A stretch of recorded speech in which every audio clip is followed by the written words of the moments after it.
আজকে এখানে একটা হোয়াইট চকলেট গানাশের কেক ডেকোরেশন করব আর এই ভিডিওটা আপনাদের সাথে শেয়ার করব। তো আমি আইসিং করে ফ্রিজে রেখে দিয়েছিলাম, তারপর এখন নামিয়ে ফাইনাল কোটিংটা করছি। আর আমি বোর্ডটাকে কেকটা বানানোর পরে চেঞ্জ করে নিয়েছি। এই বোর্ডটা একটু আমার কেকটার জন্য ছোট হয়ে গিয়েছিল। চেঞ্জের ভিডিওটা যদিও আপনাদের সাথে শেয়ার করতে পারিনি, কিন্তু বোর্ডটাকে আমি এটা ডেলিভারি করার আগে চেঞ্জ করে দিয়েছিলাম। আর একটু বড়, এটা সম্ভবত 9 ইঞ্চির একটা বোর্ড, পরে আমি পাল্টে এটা 10 ইঞ্চির বোর্ডে ট্রান্সফার করেছি। আচ্ছা, এখন আমি এটাকে ফাইনাল কোটিং করব। আর আমার আজকের কেকটা ছিল 2 পাউন্ড ওজনের একটা ভ্যানিলা ফ্লেভারের সেমি হাইটের কেক। তো এই কেকটা আমার 2 পাউন্ড থেকে আবার অনেকটা বেশিও হয়ে গিয়েছিল। সাধারণত আমার কেকগুলো একটু বেশি হয়ে থাকে হোম ডেলিভারির ক্ষেত্রে।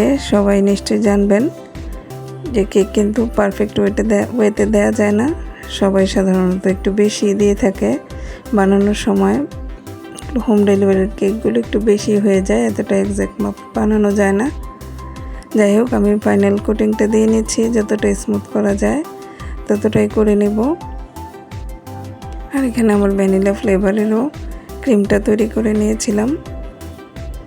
আর আজকে যে চকলেট গানাশটা তৈরি করব, আমি আজকে পার্পল কালারের যেহেতু কেকটা বানাচ্ছি, সেহেতু আমি হোয়াইট চকলেটের মধ্যে কিন্তু পার্পল কালারটা দিয়ে নেব।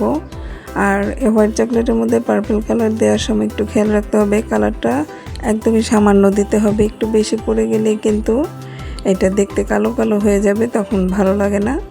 তো পার্পল কালারটা একদমই সামান্য, একদম অল্প একটু ফোঁটা, 1 ফোঁটার মতো দিলেই কিন্তু এইরকম কালারটা চলে আসে।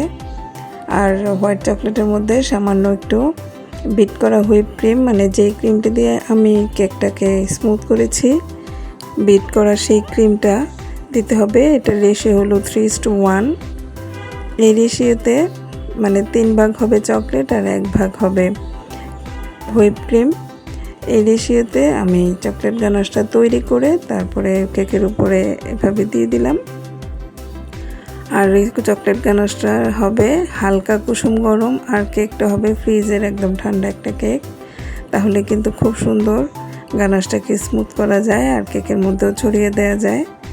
তারপরে সাইড দিয়ে যেই ড্রপিংটা আছে, এটা আমি চামচ দিয়ে নিলাম, কারণ যেহেতু আমার চকলেটটা ঢালতে ঢালতে একটু ঠান্ডাই হয়ে গিয়েছিল আর কেকটা ছিল একদমই চিল ঠান্ডা। তো আমার ড্রপিংটা সাইড দিয়ে হচ্ছিল না, তাই আমি এটা চামচ দিয়ে অল্প অল্প করে নিয়ে এটা ড্রপিং করে দিলাম। এই অন্য সব ক্ষেত্রেই, ম্যাক্সিমাম ক্ষেত্রেই কিন্তু সাইড দিয়ে একটু ড্রপিংটা আলাদাভাবে দিয়ে নিতে হয়। তো যে আমার এটা কিন্তু মধ্যরাতে কেকটা তৈরি করছি, আমার হাতে একদম সময় ছিল না, যার কারণে কেকটাকে আবার ফ্রিজে রেখে, গানাশ দেওয়ার পরে আবার ফ্রিজে রেখে আমার সেট করার সময়টা ছিল না। এই কারণে আমি সাথে সাথেই এই ডিজাইনটা করে নিচ্ছি, যার কারণে দেওয়ার সময় হয়তো খেয়াল করে দেখবেন আমার ফুলগুলো হালকা নড়ছে। আমি যদি এটা আধা ঘন্টার মতো ফ্রিজে সেট করে নিতাম তাহলে কিন্তু এমনটা হতো না। যাই হোক, আমারটা ফুলগুলো সাইড দিয়ে পড়ে যায়নি, আটকেই ছিল। এভাবে ফুলগুলো দিয়ে নিলাম। আমি সাদা ক্রিমের সাথে একটু পার্পল কালারের ক্রিম মিক্স করে তারপর দিয়েছি। আর এখানে হোয়াইট চকলেটের কিছু টপার আগেই তৈরি করে নিয়েছিলাম, সেগুলো এবার দিয়ে নিলাম। টপারগুলো যার যে খুশি, যার যেটা ভালো লাগে সেই রকম দিলেই হবে। তো আমার কাছে হার্ট শেপের টপারগুলো আগে করা ছিল, যার কারণে আমি এটা ইউজ করে ফেলেছি এখানে। তো টপার দিলে কিন্তু কেকগুলো দেখতে আরও অনেক সুন্দর হয়। আর আমি কিছু সুগার বলও ইউজ করব, যেহেতু আমার পার্সোনাল পছন্দ সুগার বল। কেকে ইউজ করতে আমার অনেক ভালো লাগে, আর আমার কাছে মনে হয় সুগার বল ইউজ করলে কেকগুলো কিন্তু দেখতে অনেক সুন্দর লাগে আর গর্জিয়াসও লাগে।